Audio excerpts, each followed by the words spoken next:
Jaya Bhaktisiddhanta Saraswati Thakura, Jaya Bhaktisiddhanta Saraswati Thakura.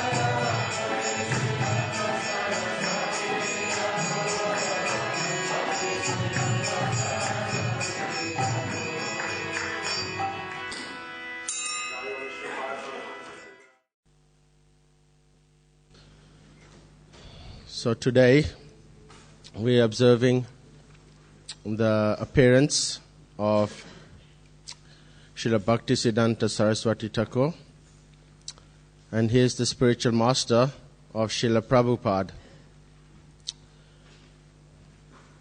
So just like sometimes Krishna comes in the material world to try and help the conditioned souls, sometimes he comes himself as Krishna, Lord Chaitanya, Lord Nityananda, and sometimes he sends his personal close associates, Gokishore Das Babaji, Ramanuja Madhvacharya, or Bhaktisiddhanta, or even our own Srila Prabhupada.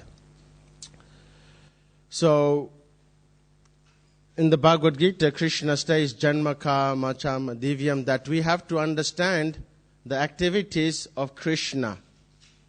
For us to become Krishna conscious, it is important that we know all the different pastimes of Krishna. However, Lord Shiva, he states to Parvati, Vishnu Aradhanam Param. He says, my dear Parvati, there are many different kinds of worships. If you look in the Vedas, there's so many different types of worship. Demigod worship, Ganesh worship. But Lord Shiva says, Param, the highest is the worship of Vishnu. However, higher than the worship of Lord Vishnu is Tadiya. And what is Tadiya? Those who are associated with Lord Vishnu or Krishna. So higher than Lord Vishnu is the Vaishnavas, the Vaishnava Thakurs. So it is important that we know the pastimes, the leelas of these great acharyas. They have put so much time and energy in presenting the pure teachings of Sri Chaitanya Mahaprabhu. So although many of us here know the many, many wonderful pastimes, it is good for us to remember, recall, maybe discuss and share the pastimes.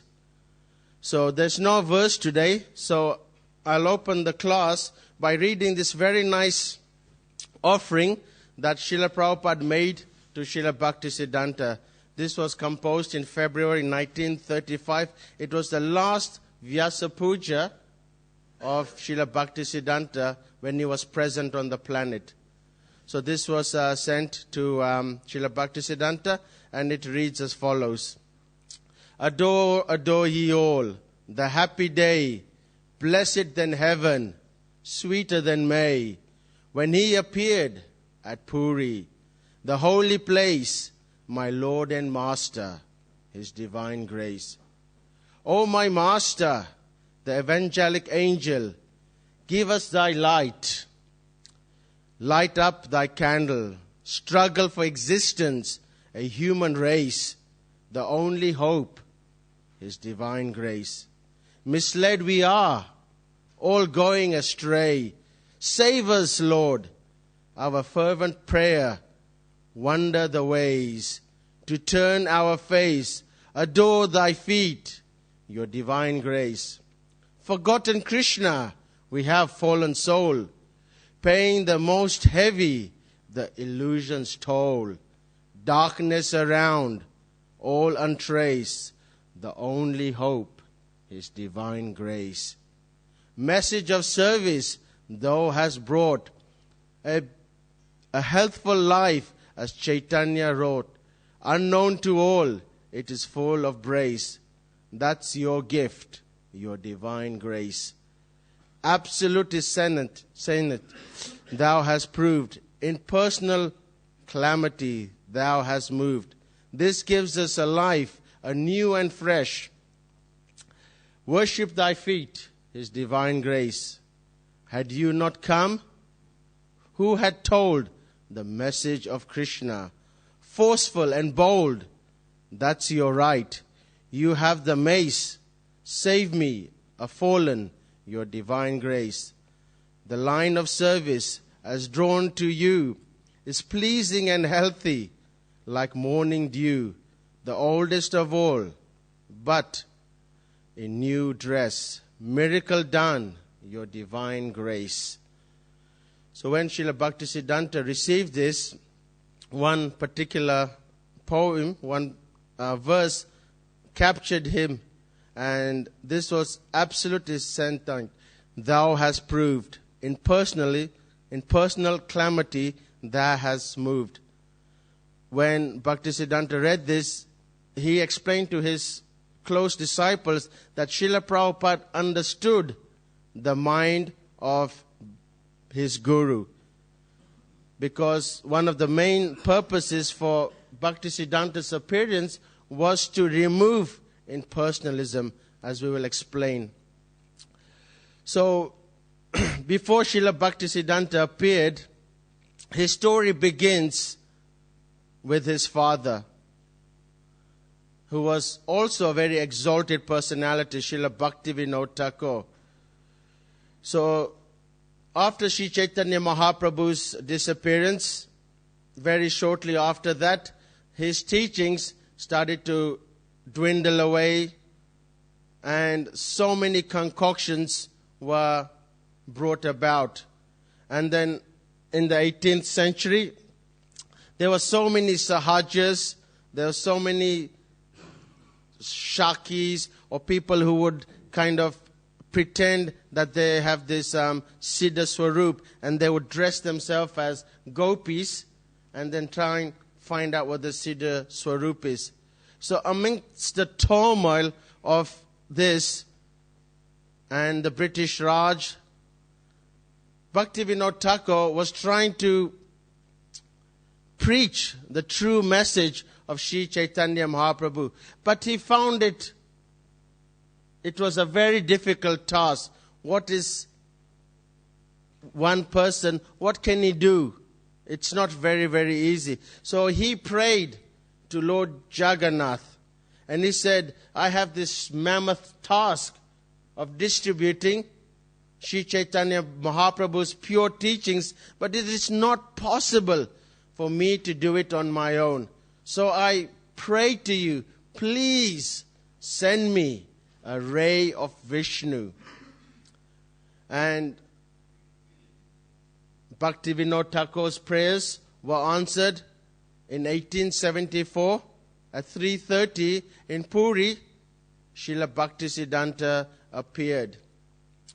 And when Srila Bhaktisiddhanta appeared, he had the 22 signs of a Mahapurusha. So these different bodily symptoms one can observe, and one can see that this person is not an ordinary person. So when Mahaprabhu also appeared, there's explained there in the purport, these are the different symptoms of someone who is a great personality. And one of them is if you have like lobe ears. If you have lobe ears, then you're a saintly person. If one of your toes, the middle toe is a bit longer, then that's also considered an auspicious sign. If your forehead is quite wide, that's also another auspicious. Is yours, Pravin? Yours? So you must be a Mahapurusha. If you have long arms, also. So these are different signs of someone who is a very auspicious person. So Bhaktivinoda Thakur, he observed this, and he called an astrologer. And the astrologer, he performed the chart, and to his great wonder, he said to Bhaktivinoda, I have done many charts, and this one is very amazing. I've never seen anything like this. And he said that this person is not an ordinary person. He will perform great feats. And then Bhaktivinoda Thakur, he was reassured, maybe this is the person that I've been praying for. So then, as Bhaktisiddhanta grew, then when he was 6 months old, the father performed the Annaprashna. The Annaprashna is the first grain giving ceremony. And then at that time also, few items are placed in front of the child. Gold, books, money, Srimad Bhagavatam. And this gives a little inclination of what the child is going to be like. So maybe some of the Grihastas, maybe they have done this with their child. I did that with Eka Chakra. Unfortunately, he didn't go for Srimad Bhagavatam. What he went for? He went for some rice, food. So, Eka, if you feed him, he'll be very, very happy. Anyway, however, Srila Bhaktisiddhanta, he went for Srimad Bhagavatam. So again, Srila Bhaktivinoda thought this was a very, very good sign. Then, when his name was Bimala Prasad, Bhaktivinoda named him Bimala Prasad because in Jagannath Puri, when the prasadam is offered to Lord Jagannath, a plate is taken and it's offered to Bimala Devi Dasi. So then Bhaktivinoda saw this prasad of Lord Jagannath in the form of his son. So he named his son Bimala Prasad, the mercy of Lord Jagannath through Bimala Devi. Then I don't know if has anyone been to Jagannath Puri? You can see Bhaktivinoda Thakur's house is right in front where the grand road is, where the Rath Yatra goes, and his house is just right there. So the Rath Yatra festival was passing by. And then for some reason, it stopped just outside Bhaktivinoda Thakur's house. And no matter how hard they tried to pull it, they tried to push it. They got all these tough guys. No matter what they did, they couldn't push or move the Rath Yatra cart. Then on the third day, Srila Bhaktivinoda Thakur's wife, Srimati Bhagwat Ji, she went and then she climbed up the cart and she took her son, Bimala Prasad, and she placed him at the lotus feet of Lord Jagannath. And as soon as she placed her son at the lotus feet of Lord Jagannath, a garland fell and garlanded Bhaktisiddhanta. And then straight after that, the Rath cart moved. Then after some time, Bhaktivinoda Thakur, he moved to Calcutta and he stayed there for a little while. So this was in around 1881, and Bimala Prasad, he was 7 at this time. So at this time, Bimala Prasad, he was playing outside in the courtyard, and he found a Shila, a Kurma Shila. And then he went to his father and said, Peterji, look what I found. And Bhaktivinoda then instructed him how to worship the deity. And in fact, I think you can still go and see this Shila deity, which is in Calcutta. At 7 years of age, this is very, very astonishing. It's hard to believe or comprehend. Srila Bhaktisiddhanta knew all the verses of Bhagavad Gita. So, can you believe that? We are struggling to learn 1 or 2 verses. How many verses do we know? Once I was traveling with Shivaram Maharaj, and we were going to Chaitanya College, and he knew all the 800 verses. So I was sitting next to him, and he was going through, and he was just saying, is this the right one? Is this the right one? So he knew all 800. But Bhaktisiddhanta at 7, and not did he just memorize them, he could actually even give you a purport on it at the age of 7. And we'll see in his next pastime how elevated Bhaktisiddhanta was. So Bhaktivinoda Thakur, his initiating spiritual master was Bipin Hari Goswami, and he came to see Bhaktivinoda Thakur. And Bhaktivinoda Thakur, of course, when your spiritual master comes, you offer obeisances. And as Bhaktivinoda Thakur was offering obeisances, his spiritual master put his foot on Bhaktivinoda Thakur's head. And then Bhaktivinoda Thakur went outside to get some refreshments for his guru. And Bimal Prasad, who was 7 years old, looked at Bhaktivinoda Thakur's spiritual master and he said, "You may be the spiritual master of my father, but you do not even know who he is. He is a Nitya Siddha. He is eternally liberated. I don't think you even have sufficient spiritual potency in your life that you can put your feet on my father's head." And the guru looked completely shocked. This 7-year-old boy said this, and he was about to explain a little bit more. Then Bhaktivinoda Thakur came in with some water. And then the spiritual master looked at Bhaktivinoda and said, "Your son, he is very, very bold. In fact, he is so bold, I can go and say that he is very rude." So it is explained that later on, Bhaktivinoda Thakur, he found out about this pastime and he was very pleased. And he told his disciples as well. And at one time, Bhaktivinoda Thakur, he had many children. And one of his sons, his name was Achyuta. So he had some kind of nervous sickness. And he had a really, really high fever. And Bhaktisiddhanta, he was only 7 years old, he sat by the side of his brother and he chanted Hare Krishna. Not for 1 day, not for 2 days, but for 6 days solid.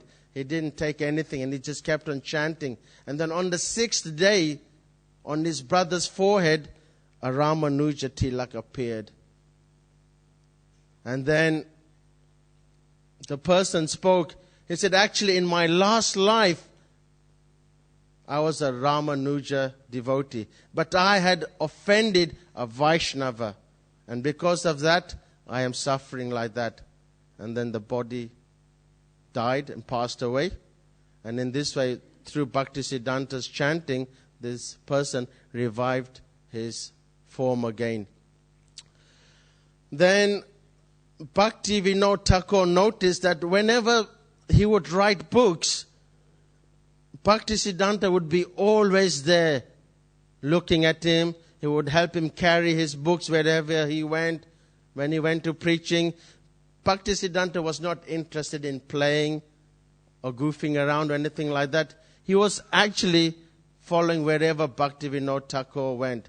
And this actually gave further hope to Bhaktivinoda that yes, this could be the person who's going to spread the teachings of Lord Chaitanya. Then after this, he started to spend a lot of his time.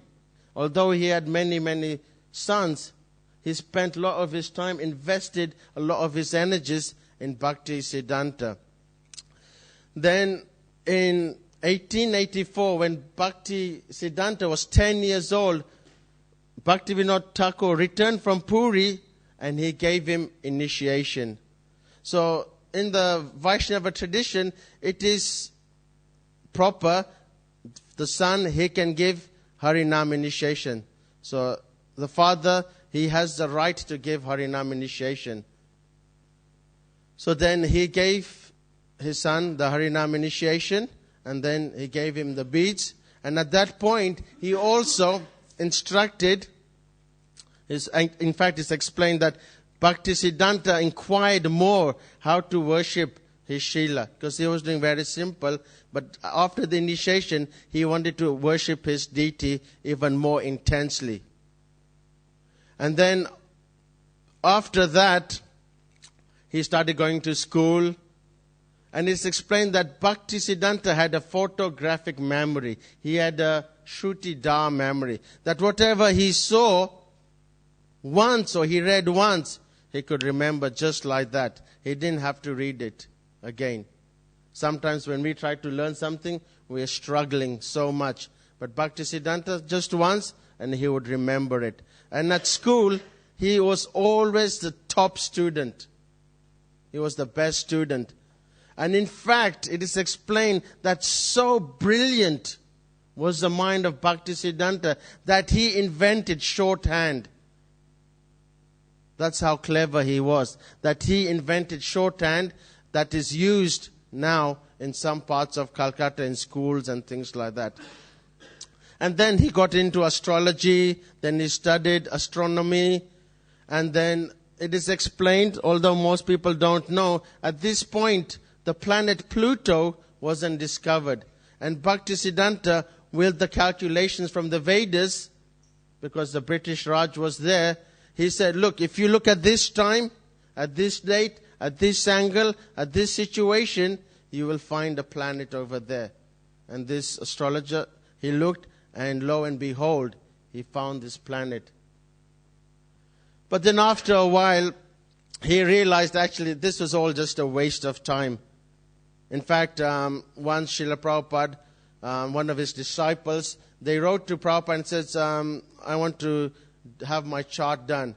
And then Prabhupada said, we are not really interested in these things. Even my own spiritual master, he knew astrology really, really well, but he gave it up, saying that it was a karma kanda activity. So then at this point, he decided to leave school and education, because he thought to himself, if I get a very good education, my father is going to get me married. So he didn't want to get married. He thought, if I get entangled over here, then I'll just get married. So he didn't want to get married. And in fact, throughout his life, he was a Naishtiki brahmachari. He never got married.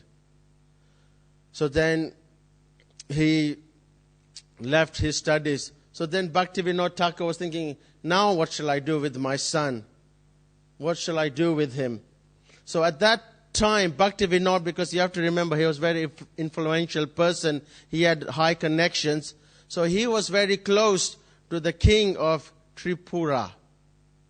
So although British Raj was there, there was a few kind of individual kings who were kind of running the little affairs. So the king of Tripura, he had a son. So he wanted someone to educate or tutor his son. So Bhaktivinoda said, my son, he's very educated, maybe he can teach him. So then he went and then he started teaching the son. Then this took place over a period of 3 years. But by nature, because Bhaktisiddhanta was a spiritualist, he explained everything through the eyes of scriptures, through the eyes of Shastra. So then the queen became a little alarmed. She had no qualms that Bhaktisiddhanta taught their son. However, she explained to the king, he said, this is your only son. His tutor is teaching him how to be detached. He's teaching how to be renounced. He will renounce the throne and become a sadhu. This is not very good.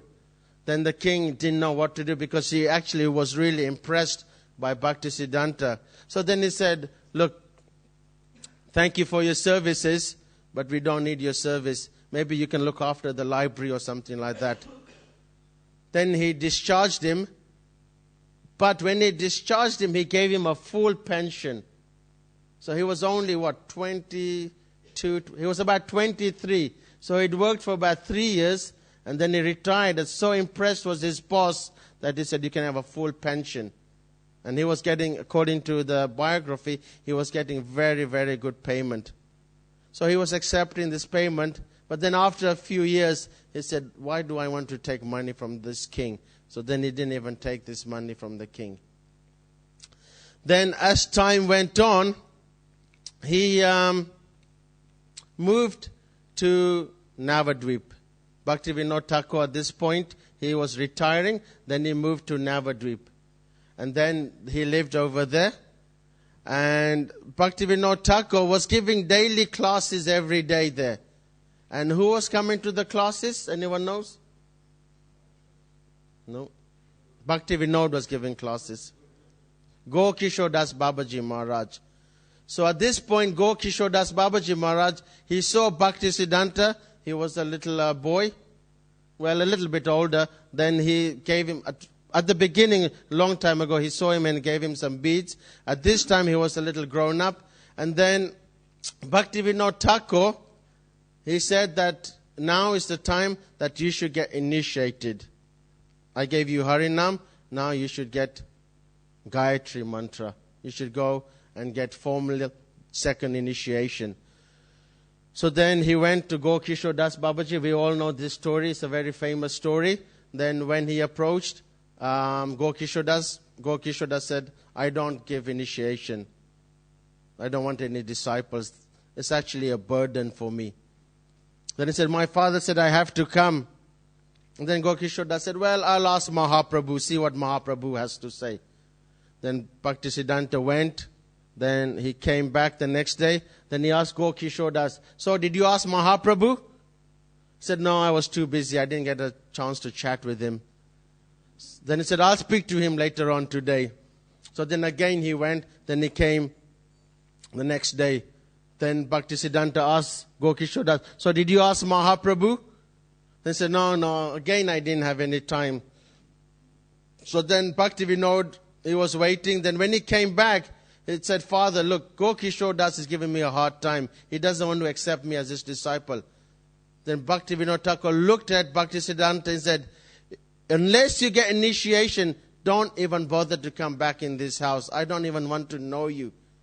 And Bhaktisiddhanta was a bit shocked. Then he went back. And then he went to Gokishore Das and said, so, will you give me initiation? My father has said, I cannot come back to the house unless you give me initiation. And he says, well, actually, I don't want to accept any disciples. Then Bhaktisiddhanta looked at Gokishore Das. He said, your master Krishna, he's a cheat. And you're also a cheat. Because you don't want to give me initiation. And because you don't want to give me initiation, my life is worth nothing. I will just jump in the Ganga and I will just end my life. And he was just about to end his life, and Gokishore Das said, no. All right. I will accept you as my disciple. And then he got initiated by Srila Gokishore Das Babaji Maharaj.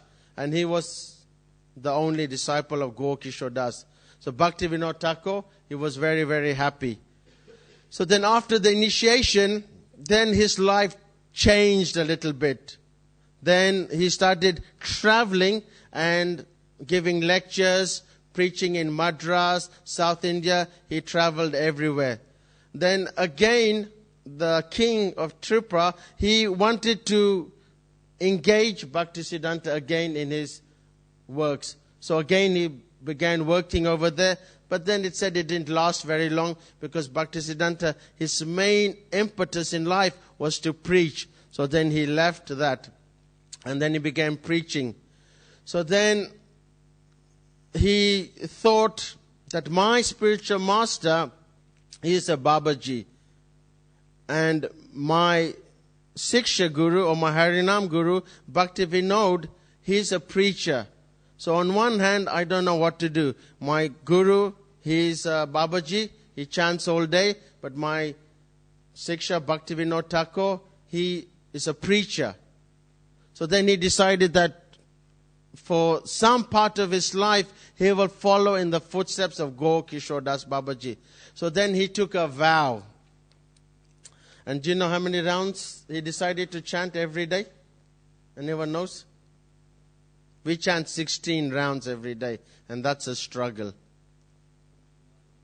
194 rounds every single day he took a vow. And I don't know if some of you have been, I'm sure most of you have been, in the place, the Chaitanya Mat, where Bhaktivinoda, had this place over there in Bhaktisiddhanta. So there's one place just opposite Govardhan. There's that place, Govardhan, Radhakund. And just right opposite there, there's a place. It's the Bhajan Kurti of Bhaktisiddhanta. And he stayed there and chanted 194 rounds every single day. And it's explained that it would sometimes rain would come through the roof, but he would just pop up the umbrella and just let the water just come in. So some people were saying, well, why don't you take some time to repair? And says, no. My real business is to chant the holy names. I don't want to waste my time about these inconveniences. So he kept on chanting. And even though he was chanting 194 rounds, he was still busy preaching, giving lectures. So it's not that he stopped these things. He was also doing other activities. Because this lasted for nearly 6-7 years. Then, after that, Srila Bhaktivinoda Thakur, he was preparing to go and give a talk. And this talk was about whether the Vaishnavas or the Brahmins were more important to Lord Vishnu. At that point, the Brahmins, they were very, very proud. They were very, very puffed up. They thought that Krishna actually manifests himself through the Brahmins. So Bhaktivinoda Thakur was going to go there and explain through the eyes of scriptures the position of a Vaishnava. But Bhaktivinoda Thakur, he was very old, so he couldn't go. So then Bhaktisiddhanta, he was quite young, about 24, 26. He said that he will go. And he took his father's place. So he went to this place. And then he spoke on behalf of the Vaishnava community. And at first, he opened his talk by glorifying the Brahmins. He was explaining through the scriptures how the Brahmins are very dear to Krishna. How Krishna is through the Brahmins. And at this point, the Brahmins became very happy. They thought, oh, this person was supposed to talk about Vaishnavism, but he started glorifying the Brahmins. So the Brahmins became very, very happy. Then after glorifying the Brahmins, then Bhaktisiddhanta, through the scriptures again, started glorifying the position of the Vaishnava. And how, in fact, they are even more elevated than the Brahmins. Then the Brahmins started becoming a little furious, then started throwing arguments. But Bhaktisiddhanta just explained that his preaching was so strong. He was 6 foot something. And when he spoke, Jai Shri Radha Gokulananda, when he spoke, it was such power and such potency that it cut through any misconceptions. And that his preaching even satisfied the Brahmins. And it's explained that the Brahmins actually agreed with Bhaktisiddhanta and they honored him and they worshipped him. So actually it was a great victory for the Vaishnavas, and Bhaktisiddhanta was actually glorified for representing the Vaishnavas. Then after this, Bhaktivinoda Thakur, he became very sick. Then he left his body. And then very soon after that, Gokishore Das Babaji Maharaj, he also left his body.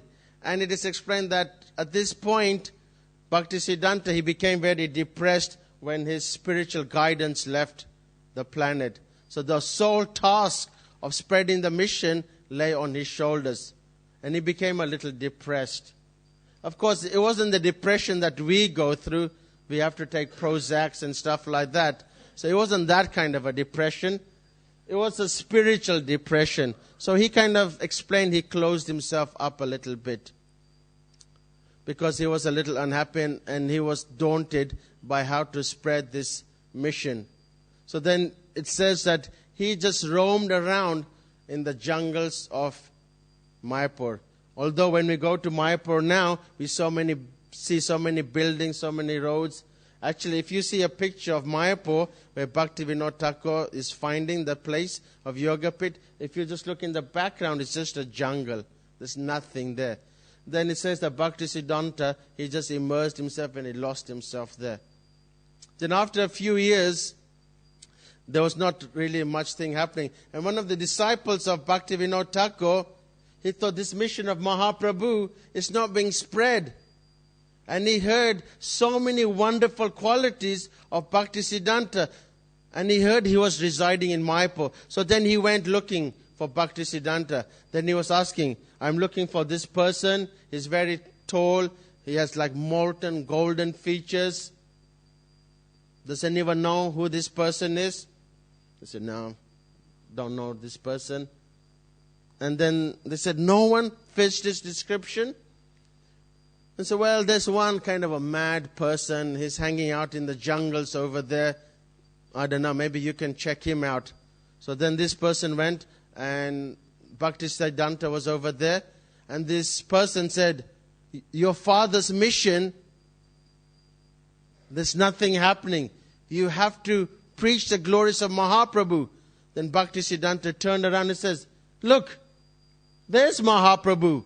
There's Nityananda. Can you not see the Panchatattva performing Sankirtan here in Sridham Mayapur? And then the disciple looked and said, please, please come. He said, look, Krishna is everywhere, because Bhaktisiddhanta, he was immersed in his spiritual ecstasy. He could see everything. Then Bhaktivinoda's disciple thought, oh, well, this is no use. I'm not going to get anywhere with this. So he disappeared. He went back to Calcutta, and he thought, there's not much hope here. The mission of Bhaktivinoda is going to go down. So that night, when Bhaktisiddhanta took rest, Panchatattva, Gokishodas, Bhaktivinoda Thakur, they came to him in a vision. They said, now is the time for you to go and spread the mission of Mahaprabhu. So when he got this instruction, the next day, he took a picture of Gokishodas Babaji Maharaj, and he gave himself sannyas. So this was around 1918. He was about 44 years old.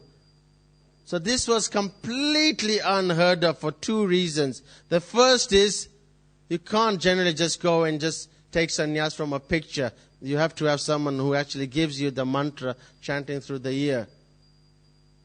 So some of even Bhaktivinoda's disciples, they were a bit shocked. They couldn't understand, how is this? And the other thing that was even more astonishing was that he put the clothes of a sannyasi. He put saffron cloth on. Now, up to this point in Gaudiya Vaishnavism, everyone wore white. Babaji Avesh, Gokishodas, even Bhaktivinoda. He didn't take sannyas, he took Babaji Avesh. And if you look at the pictures of Rupa Sanatan, all Babaji. No one, no Tridandi. No one saffron cloth. In fact, they didn't even wear Brahmin thread. Lord Chaitanya didn't even have a Brahmin thread. But Srila Prabhupada said that for preaching purpose, in the paintings, you should put the Brahmin thread and the shika. So, in the lineage of the Gaudiya Vaishnavas, Narottam Das Thakur, Vishwanath, they all wore white. But it is explained that Bhaktisiddhanta, he had traveled to South India and he had studied the Madhava Acharya system of sannyas, and he implicated that same system. And he thought, if people are going to take this mission seriously, then I have to put saffron. Because as I explained earlier on, no one was taking this Babaji initiation very seriously. In fact, he had become a laughing stock in Bengal. People would laugh. And they knew that these Babajis, or they would be chanting their 2 or 3 wives and things like that. So then Bhaktisiddhanta introduced for the first time something very radical, and that was sannyas, and to wear saffron, and to wear Brahmin thread. And in fact, even some of Bhaktisiddhanta's own brothers, they criticized him. They said, oh, you did not understand Bhaktivinoda Thakur's mission. But Bhaktisiddhanta was unflinched. It didn't disturb him. And then he appeared in Calcutta and he knocked on this door. Tuck, tuck, tuck. And this person opened the door. And this was the same person who tried to get Bhaktisiddhanta to preach. And he saw in front of him this sannyasi. First he remembered him because he couldn't recognize him with the long hair, with the beard and everything. But then he saw this was Bhaktisiddhanta. And then Bhaktisiddhanta said, we have a mission. We have to establish the teachings of Lord Chaitanya. And it's explained, he arrived at 4 o'clock in the afternoon. And then in 2 hours' time, they went to the lawyers, to the court, and they established the papers and the mission statement of the Gaudiya Math. So this wasn't Gaudiya Math at that point. It was called the Raja Vishwa Vaishnava Sambha. This was started by Jiva Goswami, the association of the Vaishnavas. Then it got lost. Then Bhaktivinoda tried to revive it. Again, as I explained, it got lost. Then Bhaktisiddhanta revived it, and that's how it's registered. But later on, it became the famous Gaudiya Math. And then from there on, wild horses couldn't stop Bhaktisiddhanta. He was at the height of his preaching. He just went around touring, traveling, opening. The first center was in Ultadanga. They hardly had no money, 1 or 2 disciples. And then slowly, the movement started growing and growing and growing. And it spread throughout the whole of India. Centers were opened in Madras, in Bangalore, in Bombay, Allahabad, everywhere. They were popping up. And Bhaktisiddhanta, he was so keen that in 1933, he sent some of his close disciples to the West to preach. Because he was very eager to preach the message of Mahaprabhu to the Western people. And it's explained that at this time he traveled all over the places of South India, and wherever Mahaprabhu visited, he would establish the footprints of Sri Chaitanya Mahaprabhu. So his idea was that he wanted 108 footprints of Mahaprabhu established the places where Mahaprabhu taught when he went South India. So the mission of Gaudiya Math became really, really powerful. And then when Bhaktivinoda Thakur established the Yoga Pit, I don't know if you've all been there, the bookshop, that was the first temple that was opened there. But Bhaktisiddhanta, he constructed the big temple which you see over there. And while they were digging for the foundation, they found a Dokshaja Vishnu Murti. And when they presented to Bhaktisiddhanta, he said that this was the same deity that Jagannath Mishra was worshipping. And this also confirmed the authenticity of the site of where Sri Chaitanya Mahaprabhu appeared. So then centers were opening everywhere. So then one of the main contributions that Bhaktisiddhanta had, which was again very, very new, was the printing press. He established 4 main printing press, one in Mayapur, one in Calcutta, South India, and Allahabad. Because his understanding was that the printing of these books, they can go and spread everywhere.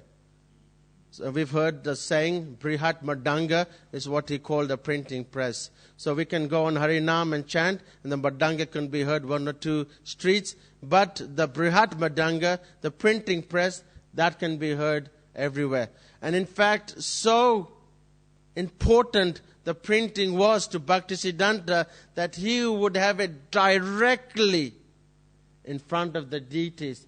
So if this is where the temple would be, then the printing press would be right over there. So the deities can see the Srimad Bhagavatam, the books been printed. So that's how important he thought the printing press was, that he would have it installed right in front of the deities. So the Gaudiya Math was a great triumph. Bhaktisiddhanta, wherever he went, he was honored. Everyone wanted to worship him. Everyone wanted to accept him. And then his preaching movement became very, very strong. And then towards the end, 1936, was his last tour. It says that he toured loads and loads of times all over India. But in 1936, he started winding up his pastimes. And it is explained because he was not too happy the way his mission, although externally it was very, very powerful. One day at Radhakund, Bhaktisiddhanta was there chanting, and then our Srila Prabhupada was there.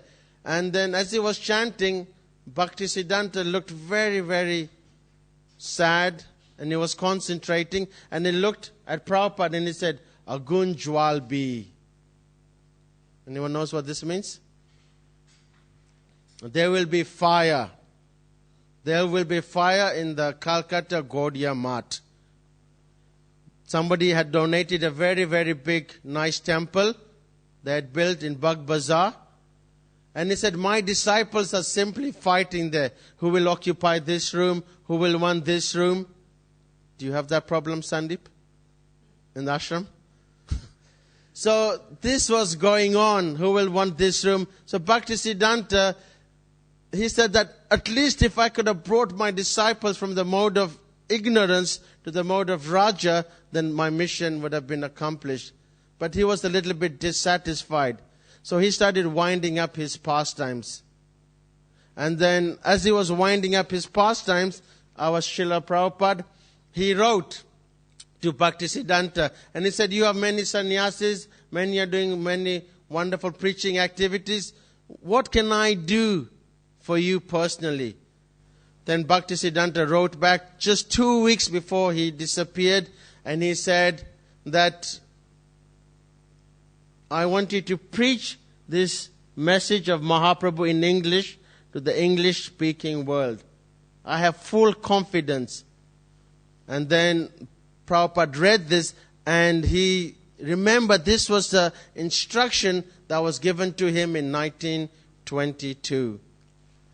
So then, towards the end, Srila Bhaktisiddhanta, he moved to Puri, and slowly, he became very, very internal, and he started getting sick a little bit. And about 2 or 3 days before, he wrote this very, very nice last message to everyone. And I thought it was a really wonderful message. And I thought I'll just read it because it's a really powerful message he just gave before he passed away. So this was the last instruction that Srila Bhaktisiddhanta gave before he passed away. It said, I'll just take the essence of it. Do not become unenthusiastic upon seeing that the majority of people in this world are not accepting the message of Krishna sincerely. Never give up the audition and the glorification of the topics of Krishna. They are your own personal worship and your very all and all. Being humble like a blade of grass and patient like a tree, constantly glorifying Lord Hari. Taking a blade of grass between my teeth, I fall down again and again and pray that I may become the dust at the lotus feet of Sri Rupa Goswami, birth after birth. We are all drawn by the attraction and repulsions of this place to the same degree as the amount of intervening distances there are between us and the lotus feet of Krishna. When we go beyond the attractions and repulsions of this world and are attracted to the transcendental name, then the topics about the mellows and the service of Krishna can be understood. Then in this world, we do not have any attachment or aversion towards anybody. All the arrangements of this world are temporary. That supreme destination necessary for every single person. May you all attain that with one aim and single voice, attain the right serving the original Vigraha. May the flow and the thought of Sri Rupa follow in your mind. And then he says, please accept my blessings to you all, present and absent. Please bear in mind our sole duty and religion is to spread and propagate the service to the Lord and His devotees. So this was his kind of final message. And then in 1936, in January the 1st, just after Mangalati, His Divine Grace Srila Bhaktisiddhanta left this planet and entered the Nitya Leela. So in conclusion, Bhaktisiddhanta, he established 64 mats all over India, and he also had 2 mats outside of India. One he had in actual London. Some of you might have visited it. It's there in Willesden Green. It's got a little kind of a plaque there, a Gaudiya Mat. He had 1 disciple over there. And he had, we're not 100% sure, but some people said he had 10,000 disciples. There's a new book coming out by Bhakti Vikas Swami. He is giving a very detailed description of all the activities of Bhaktisiddhanta, and I've been told that it explains how many actual disciples he had. He had 18 sannyasi disciples. Although some people think he had like an army of sannyasis, he only had 18 sannyasi disciples. And out of them, he had about 2 or 3 foreign disciples, a couple of German fellows, that lady in London. And he obviously had those printing presses, many books he had printed, and his lectures and things like that. And because there's a little fasting today for his observation, I'll just tell a couple of pastimes that they kind of quite struck me. One of them was how dear devotees were. Sometimes we don't take value in devotees. We're so quick to criticize. So on one occasion, one brahmachari, he went to Bhaktisiddhanta and he said, how can I serve you?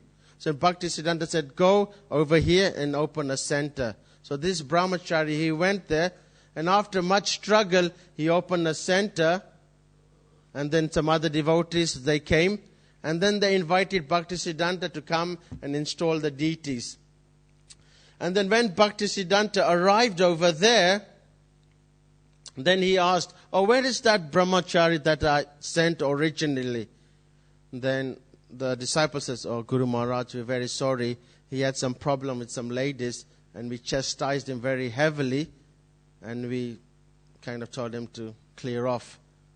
And Bhaktisiddhanta was really, really upset. He said, we spend gallons and gallons of blood to make a devotee, and he makes one mistake which can be atoned for by doing seva to Guru and Hari, we banish him. He said, I want to leave here. I don't want to stay here. Unless you call that brahmachari back over here, I will not install these deities. I will not open this center. So then all the disciples were frantically looking for this devotee. Eventually they found him and they pulled him to Bhaktisiddhanta. And then he was crying. He felt really embarrassed, but Bhaktisiddhanta gave him a big hug. And with that loving compassion, this devotee felt very, very happy, and he carried on staying in the mission of his spiritual master. Another time, there was one cook at the temple, and this cook, he was very, very difficult to get along with. Apparently, this cook used to argue with everyone. You have that problem in the deity kitchen? This cook was always arguing, and no one could get on with this cook. Only one person would get on, and that was Bhaktisiddhanta. So eventually, this cook, he passed away. And when he passed away, all the devotees said, let's have a big feast, let's celebrate. Finally, the troublemaker is gone. So then they were discussing, it's really good, this brahmachari is died and is gone. And Bhaktisiddhanta overheard this. And he said that savor that cook has performed to Shri Hari is very, very pleasing to me and to Lord Krishna. And then he went away. And then the devotees felt really bad. And then they realized, even though sometimes we have a difficult time, it's so easy for us just to criticize, that someone who's like on the Mahabhagavad platform, like Prabhupada or Srila Bhaktisiddhanta, they only see the good. Then another time, Bhaktisiddhanta, his rooms were just very near the temple, and he was trying to see the deities.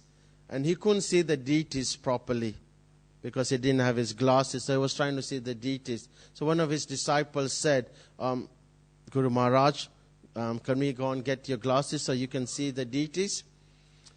Then Bhaktisiddhanta turned around and said, actually, you don't need material eyes to see the deities. You need a spiritual vision. Only then will you able to see the Archa Vigraha form. And another time, Bhaktisiddhanta was very busy writing, because writing was very, very important to him. And then it's explained the window was open and there were some bananas over there. And this monkey came and he stole the banana. And Bhaktisiddhanta jumped out of his seat and he knocked over all his work, and he had some ink. It knocked over onto his work. And then he chased that monkey. And then he came back. And then one of the disciples said, Bhaktisiddhanta, I find it hard to understand. You preach detachment. You're working to write all these wonderful commentaries. But it was all spoiled because of that one monkey. Then Bhaktisiddhanta said, those bananas were meant for Srimati Radharani. That monkey had no right to take them. For me, it's more important that I have these bananas for Srimati Radharani. And then last one, and then we'll stop there. Once Bhaktisiddhanta, he was traveling, and the mode of travel was through the train. So one of the Grihastha disciples, they brought some mangoes for Bhaktisiddhanta. We all know that story. The Bhaktisiddhanta took a vow that he'll never eat mangoes because he felt that he was an offender, and he took a mango which was not offered. So from there onwards, he took a vow never to eat mangoes. But this one time, he took the box of mangoes. And the disciples, why did he take this box of mangoes? They were a bit surprised. Anyway, so they boarded on the train. And then Bhaktisiddhanta said, put those mangoes very nicely, put them over there. And he looked at the mangoes, they were quite ripe and juicy. So then when Bhaktisiddhanta was sitting over there, it just so happened that there was a Mayavadi that came with one of his disciples. So for a couple of hours, this Mayavadi was giving explanation about Krishna in personalism. And then this went on for maybe a few hours. Then after a while, Bhaktisiddhanta, he couldn't tolerate it. Then he said to one of his disciples, give me that box of mangoes. And then they were wondering, why he's going to eat mangoes? And they opened the box. Then Bhaktisiddhanta picked a mango and took the ripest one. Then he looked at the Mayavadi and he shoved it right in his mouth. And he said, you should eat this Krishna Prasad. It's the only thing that will benefit you. Then he made him eat this mango. And he forced him to eat this mango. And then afterwards, Bhaktisiddhanta turned on him and he gave him the sauce, as you would say it. And it is explained that the Mayavadis, they were really, really scared of Bhaktisiddhanta. Because he used to go to the Mayavadis and he used to shake them. Why are you preaching this nonsense that Krishna is impersonal?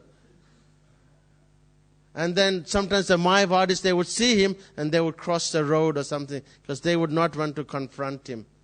It is explained that his main mission was to remove this crazy impersonal Mayavadism. So he was very, very strong and bold in preaching about this. So thank you very much. We'll stop over here. Hare Krishna.